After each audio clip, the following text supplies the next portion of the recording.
वैदिक काउंसलर में आपका स्वागत है, जहां वैदिक ज्ञान मिलता है वैज्ञानिक दृष्टिकोण से।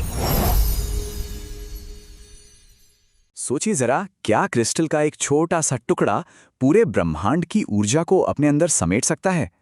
आज हम एक ऐसी ही रहस्यमयी कलाकृति की बात करने वाले हैं जो न सिर्फ भौतिक और आध्यात्मिक दुनिया के बीच एक पुल का काम करती है, बल्कि अपने आप में चेतना का एक जीवंत केंद्र है। ये है स्फटिक शिवलिंग। देखिए इसकी बनावट को, एकदम पारदर्शी। इसमें एक अलग ही चमक है ना, जो किसी को भी फौरन अपनी ओर खींच ले।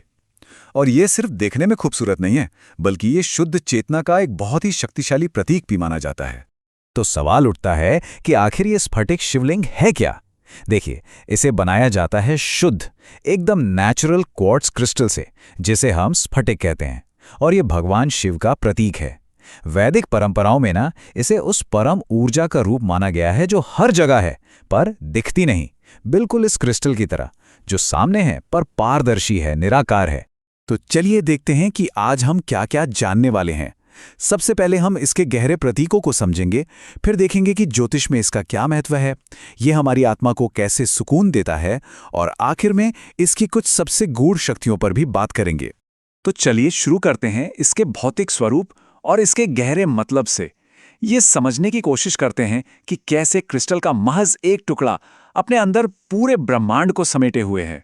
देखिए, इसकी जो ट्रांसपेरेंसी है, इसकी जो पारदर्शिता है, वही इसकी सबसे बड़ी खूबी है। ये जो शुद्ध क्वार्ट्ज है, यानी स्फटिक, ये उस ऊर्जा का प्रतीक है जो खुद ब खुद प्रकट होती है, जिसे स्वयंभू भी कहा जाता है। मतलब इसकी जो एकदम साफ बनावट है ना, वो हमें ये याद दिलाती है कि ठीक इसी तरह शुद्ध चेतना हमारे मन की सारी गंदगी, सारी अशुद्धियों को मिटा सकती है। अच्छा, इस लिंग को घर में सिर्फ रख लेना ही काफी नहीं होता, इसे जागृत भी करना पड़ता है। मतलब इसकी ऊर्जा को एक्टिवेट करना पड़ता है, और इसका एक खास तरीका है। सुनने में बड़ा सिंपल लगता है, पर इसका मतलब बहुत गहरा है। इसे घर की उत्तर पूर्व दिशा में स्थापित किया जाता है, जिसे ईशान कोण कहते हैं। फिर दूध और शहद जैसी शुद्ध चीजों से इसका अभिषेक किया जाता है, और आखिर में ओम नमः शिवाय मंत्र के जाप से इसकी सात्विक ऊर्जा को सक्रिय किया जाता है। चलिए अब जरा ज्योतिष की दुनिया में चलते हैं, क्योंकि ये लिंग सिर्फ पूजा की ही एक चीज नहीं है, बल्कि इसे ग्रहों की चाल को ठीक करने वाला एक बहुत ही शक्तिशाली ज्योतिषीय उपकरण भी माना जाता है। वैदिक ज्योतिष में तो स्फटिक लिंग को एक तरह का ऑल इन वन उपाय माना जाता है।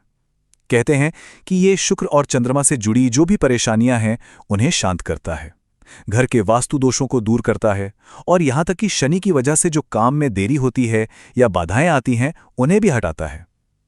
एक तरह से ये हमारे चारों ओर एक मजबूत सुरक्षा कवच बना देता है। और इसका एक सबसे बड़ा फायदा जुड़ा है हमारे आर्थिक जीवन से।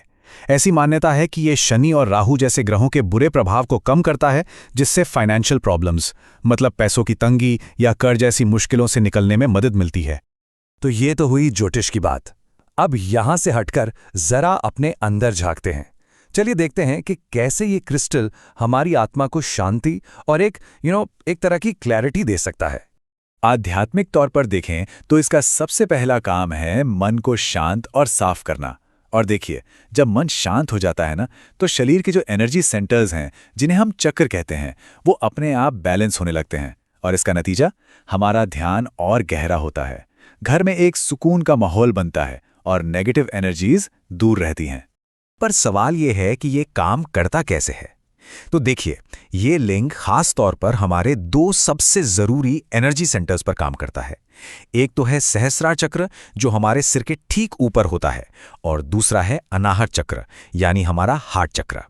ये इन जगहों पर जो भी एनर्जी ब्लॉकेज होता है, उसे खोल देता है, जिससे प्राण यानी हमारी लाइफ फोर्स आसानी से बहने लगती हैं।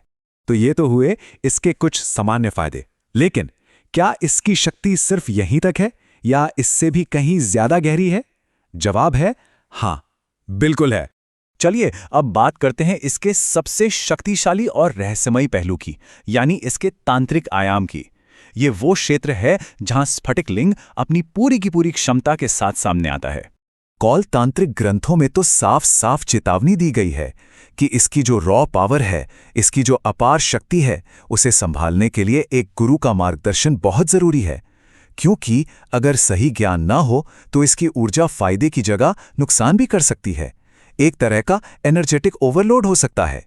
तंत्र साधना में इसका इस्तेमाल बहुत ही एडवांस्ड लेवल पर होता है, जैसे कि मंत्रों की शक्ति को कई गुना बढ़ाने के लिए, शरीर में जो सोई हुई कुंडलिनी शक्ति है उसे जगाने के लिए, और खतरनाक मानसिक शक्तियों से खुद को बचाने के लिए। जो साधक होते हैं वो इससे अपनी ऑरा को साफ करते हैं और अपनी साइकिक एबिलिटीज को बढ़ाते हैं। तो हमने स्फटिक लिंग के ज्योतिष, अध्यात्म और तंत्र, इन सभी पहलुओं को देखा, पर इन सब के बाद इसका असली सार क्या निकलता है? इसका निचोड़ क्या है? अगर इसे एक लाइन में कहना हो तो स्फटिक लिंग एक दिव्य प्रिज्म की तरह काम करता है। ज्योतिष के लिए ये ग्रहों को बैलेंस करने का एक टूल है, आत्मा के लिए ये ध्यान और शुद्धि का जरिया है, और एक सिद्ध साधक के लिए ये गूढ़ शक्तियों को पाने का एक शक्तिशाली यंत्र है। लेकिन एक बात है जो याद रखना सबसे जरूरी है, इस क्रिस्टल की जो शक्ति है ना, वो पूरी तरह से इस्तेमाल करने वाले के इरादे पर निर्भर करती है। यह बिल्कुल एक आईने की तरह है। आपकी चेतना में जो भी होगा ये बस उसी को एम्प्लीफाई करके यानी बढ़ाकर आप तक वापस लौटा देगा। और अंत में बस एक सवाल छोड़कर जा रहा हूं। सोचिए, अगर क्रिस्टल का एक टुकड़ा अनंत ब्रह्मांड को रिफ्लेक्ट कर सकता है, तो हमारे खुद के अंदर, हमारे अपने प्रतिबिंब में न जाने कौन कौन सी अनंत संभावनाएं छुपी हुई हैं। वीडियो पसंद आया हो तो चैनल वैदिक काउंसलर को सब्सक्राइब जरूर करें। और अगर आपको चाहिए व्यक्तिगत ज्योतिष परामर्श, कुंडली विश्लेषण या वास्तु परामर्श, तो व्हाट्सएप करें 9219539215 या विजिट करें www.vediccounselor.com। धन्यवाद।